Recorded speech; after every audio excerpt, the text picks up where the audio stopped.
وإذ قلنا للملائكة اسجدوا لآدم فسجدوا إلا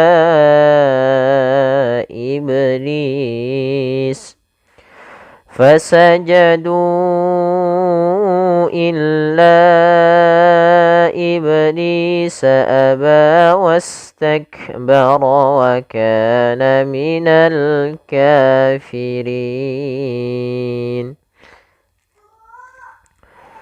Pada lafal wa idz qulna, hati-hati di dalam melafalkan huruf zal, jangan sampai mengganti huruf zai. Kesalahan yang sering terjadi adalah menggantinya dengan huruf zai dengan membunyikan wa iz. Padahal di sini huruf zal. Bagaimana melafalkan huruf zal yang baik? Yaitu ujung lidah kita harus kita tempelkan dengan gigi seri atas kita. Wa iz. Seraya huruf zal itu memiliki sifat yaitu tertahannya nafas. Maka wa iz, tapi dia mengalirnya suara. Wa iz qulna. Pada lafal qulna ini qaf, jangan dibaca wa il qulna. Qulna jangan huruf kaf tapi di huruf qaf ditebalkan. Wa iz qulna lil malaikati isjudu. Pada lafal na ada mad tabi'i yaitu ditandai dengan adanya huruf na yang berharakat fathah bertemu dengan alif. Mad tabi'i sudah kami jelaskan di beberapa ayat, salah satunya yaitu di mana mad tabi'i terjadi dalam 3 kondisi, ada fathah bertemu alif, ada kasrah bertemu ya mati, ada dhammah bertemu dengan waw mati. Apabila ada 3 kondisi ini maka kita namakan dengan mad tabi'i. Kemudian lil malaikati, lafal malaikati di sini ada mad wajib muttasil. Mad wajib muttasil adalah mad yang terjadi disebabkan karena adanya huruf atau ada bacaan mad tabi'i bertemu dengan hamzah setelahnya dan hamzah tersebut pada satu kata. Pada lafal la sebenarnya kan dia mad tabi'i. La ketemu i atau ketemu hamzah. Maka di sini la harus kita panjangkan sepanjang 4 harokat. Karena atau 5 harokat karena dia mad wajib muttasil. Kemudian pada lafal isjudu, usjudu, ikatisjudu. Ini bukan dibaca lil malaikati usjudu. Bukan. Di sini hamzahnya atau alifnya di sini kita namakan dengan hamzatul wasal yang menunjukkan dia ada 2 huruf sukun, alif sukun, sin sukun. Ikatisjudu langsung ke huruf yang paling terakhir, yaitu huruf sukun terakhirnya adalah huruf sin, maka langsung ke sin, tisjudu. Dan alif yang ditandai dengan tanda seperti ini di atasnya, ini dianggap tidak ada alifnya, sehingga langsung ke huruf yang disukunkan terakhir.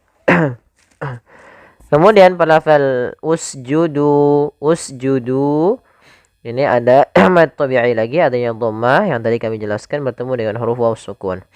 Kemudian ada alif, sama alif yang ditandai dengan warna abu-abu dan sifar mustadir. Sifar mustadir lingkaran kecil di atasnya, alifnya dianggap tidak ada. Kemudian li adama, ada bacaan mad badal pada lafal adama. Ya, ini kita namakan mad badal. Mad badal terjadi kapan? Mad badal terjadi apabila ada huruf hamzah bertemu dengan huruf mad. Hamzah di sini ada pada harakat fathah, datang setelahnya huruf mad berupa huruf alif, maka itu kita namakan dengan mad badal. Nah, apa perbedaannya dengan mad wajib muttasil atau mad jaiz munfasil? Bedanya kalau hamzah di depan ketemu huruf mad, dia mad badal. Kalau hamzahnya setelahnya dan satu kata itu mad wajib. Kalau beda kata dia mad jaiz. Baik, kita akan coba lihat nanti perbedaannya. Kemudian fasajadu illa iblisa. Pada lafal fasajadu dan illa, kedua-duanya kita hukumi dengan bacaan mad jaiz munfasil, bukan mad wajib muttasil. Meskipun biasanya mad jaiz dan mad wajib itu ada tanda seperti ini. Seperti bendera kecil atau pedang kecil, pedang. Yang dimana du ini wajib kita panjangkan 4 atau 5 harokat dalam riwayat Imam Hafiz dari jalurnya Imam Asy-Syatibi. Jadi dia dunya nggak boleh kurang dari 4. Fasajadu illa misalkan. Nah, ini berarti kurang, maka dia kurang tepat. Harusnya 4 harokat. Fasajadu illa iblis. Kemudian alif tadi yang kami tandai dengan warna abu-abu tidak dianggap, maka ini tidak dianggap ada alifnya. Maka fasajadu illa iblis, lanya sama, ada mad tabi'i bertemu dengan hamzah pada lain kata, maka dinamakan mad jaiz munfasil, tidak boleh dikurangi kadarnya, harus 4 harokat. Kemudian berlafal iblisa, iblisa. Di sini ada bacaan qalqalah pada lafal huruf ba yang disukunkan. Apabila kita mendapati dalam bacaan Al-Qur'an kita ada huruf ba yang disukunkan, maka ia kita namakan dengan bacaan qalqalah. Qalqalah yaitu artinya memantul. Berasal dari kata qalqala yuqalqilu qalqalatan, bergetar, memantul dan yang semisalnya. Nah, tapi ada beberapa kesalahan yang terjadi dalam membaca qalqalah. Salah satunya yaitu menambahkan hamzah atau dia tidak memantul. Contoh yang pertama, iblisa, iblisa, ini nambah hamzah, salah. Yang kedua, iblisa, iblisa. Contoh, fasajadu illa iblisa aba. Nah, ini salah juga. Harusnya dipantulkan. Kemudian melafal aba wastakbara wa kana. Pada lafal ba ada mad tabi'i ditandai dengan alif kecil di atas huruf. Ini adanya namanya alif kecil. Ya, ada alif kecilnya maka dia dipanjangkan 2 harokat. Kemudian wastakbara wa kana. Pada lafal kaf sukun sama, ya, di sini ada sifat huruf kaf memiliki sifat yaitu syiddah dan hamznya. Syiddahnya harus tampakkan dulu baru hamznya, tidak bisa bersamaan. Maka aba wastak ak, mat itu apa namanya, syiddahnya dulu, tertahannya suara baru nafas, ya. Aba wastakbara wa kana. Kemudian berlafal wa kana mad tabi'i lagi, fathah bertemu alif, minal kafirin. Pada lafal al-kafirin, alif lam di sini kita namakan dengan alif lam qamariyah, yang dimana alif lamnya kita tuliskan dan kita baca dengan jelas. Kafirin, ada mad tabi'i lagi. Pada lafal kaf, nah ini tanda panahnya kurang pas, harusnya ke huruf kaf. Kemudian pada lafal rin ada mad arid disukun. Ini mad yang terjadi di akhir bacaan disebabkan karena ada sukun arid, yaitu pada lafal nun yang awalnya berharokat, karena kita waqaf, dia nunnya menjadi sukun. Sebelum nun yang sukun arid ada huruf mad. Maka setiap kita mendapati dalam bacaan ada yang bentuknya seperti ini, ada huruf akhir dimatikan, sebelumnya huruf mad, baik itu alif, waw atau ya, maka itu kita namakan dengan mad arid disukun. Panjangnya berapa harokat? Panjang untuk mad arid sendiri boleh 2 harokat, boleh 4 harokat, dan boleh pula 6 harokat. Wa kana minal kafirin. Kita ngambil 4. Misalkan 2 kafirin, 2 kafirin,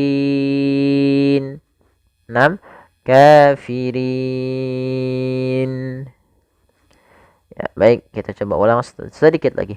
Wa iz qulna lil malaikati isjudu li adama fasajadu illa iblisa aba wastakbara wa kana minal kafirin.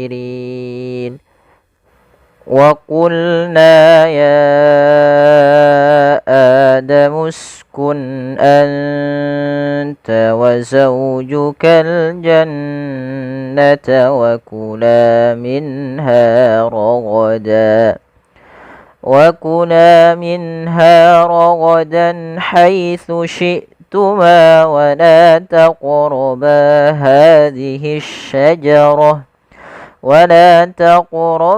هذه الشجرة فتكونا من الظالمين. Pada lafal wa qulna ya qa, salah satu huruf yang dia kita namakan dengan salah satu sifatnya adalah sifat huruf isti'ala, yang mana pangkal lidah kita harus kita angkat sehingga terdengar suara qa-nya menebal. Wa qul. Kemudian na, pada lafal na di sini ada hukum tajwid berupa mad tabi'i, ditandai dengan huruf na yang datang setelahnya huruf alif. Maka apabila ada fathah bertemu alif atau kasrah ketemu ya, dhamma bertemu waw, itu kita namakan dengan mad tabi'i. Kemudian pada lafal ya Adamu, pada lafal ya ketemu dengan huruf hamzah setelahnya, pada dasarnya penulisan Adamu itu seperti ini. Karena di sini penulisan rosem, maka dia ya, a-nya digabungkan. Ya asalnya adalah ya Adamu. Pada lafal ya Adamu, di sini ada hukum tajwid berupa mad jaiz munfasil. Apa itu mad jaiz munfasil? Kita uraikan satu-satu. Mad artinya panjang, jaiz boleh, munfasil itu terpisah. Nah, biasanya ini identik dengan apabila ada huruf mad tabi'i atau bacaan mad tabi'i bertemu dengan huruf hamzah setelahnya, dan hamzah tersebut bukan pada satu kata, maka dia terpisah, munfasil. Lihat hamzahnya datang setelah huruf mad tapi dia di lain kata, maka inilah yang kita namakan dengan mad jaiz munfasil. Panjangnya berapa harakat? Panjang untuk mad jaiz sendiri adalah 4 harakat atau 5 harakat. Maka bagaimana cara membaca kita? Kita panjangkan dahulu ya. Ya Adamu. Nah, seperti itu. Kemudian pada lafal Adamu sendiri ada hukum tajwid yang selanjutnya, yaitu mad badal, yang terjadi apabila ada huruf hamzah bertemu dengan huruf mad. Di sini ada hamzah datang setelahnya huruf mad berupa alif. Maka itulah yang kita namakan dengan mad badal. Ini perbedaan jelas antara mad badal dengan mad wajib atau mad jaiz munfasil. Panjangnya untuk mad badal sendiri cukup 2 harakat. Sebagaimana mad tabi'i. Ya Adamu. Nah, kemudian ya Adamu uskun anta wa zawjukal jannah. Pada lafal kun anta, uskun anta, di sini ada nun sukun bertemu dengan huruf hamzah. Apabila ada nun sukun bertemu dengan huruf hamzah, maka kita hukumi dengan bacaan izhar, yaitu suara nunnya harus dibaca dengan jelas, tanwinnya atau suara nunnya. Kun anta, kun anta. Kemudian pada lafal anta ada nun sukun bertemu dengan huruf ta. Maka apabila ada huruf sukun, ada nun sukun bertemu dengan huruf ta setelahnya, maka di sini ditandai dengan warna biru nunnya, menandakan dia bacaan ikhfa. Bagaimana cara membaca ikhfa? Cara membacanya adalah suara nunnya disamarkan ke huruf ta, anta. Dan makhraj daripada huruf ta sendiri, makhrajnya adalah ujung lidah kita, ujung lidah menempel dengan gusi atas kita, atau perbatasan antara gusi atas dengan gigi seri atas. Maka anta, anta, uskun anta, sambil ditahan dengungannya 2 harakat. Anta wa zawjukal jannah. Kemudian pada lafal wa zawjuka ada bacaan lin pada lafal zawjuka. Kemudian pada lafal al-jannah di sini ada alif lam. Kita namakan dengan alif lam qamariyah, yaitu alif lam yang kita tulis dan kita jelaskan suara lamnya. Kemudian pada lafal al-jannata ada nun berharakat tasydid. Ini kita hukumi dengan bacaan gunnah. Gunnah itu membunyikan suara masuk ke rongga hidung. Maka al-jan sambil ditahan suaranya 2 harakat. Kemudian wa kula minha ragadan haitsu.